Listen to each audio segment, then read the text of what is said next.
Hi everyone, welcome back to the channel. If you're trying to sign into your Google account and you see a message like this account was recently deleted and may be recoverable, don't worry. In many cases, the account can still be restored. First, open your browser on your phone, PC or MacBook and go to the Google sign in page. Enter your email address and click on next. Click on next again.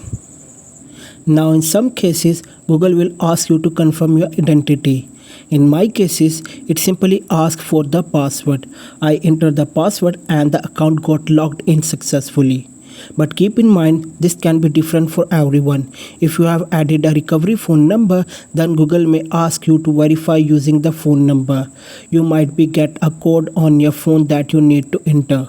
And if you have added a recovery email, then Google may send a verification code to that email as well. You just have to enter whatever recovery option Google show you and complete the verification step by step.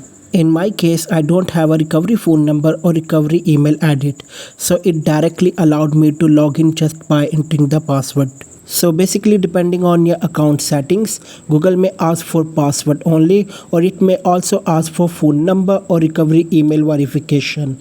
Once you complete the verification, your account will be restored and you can log in normally again.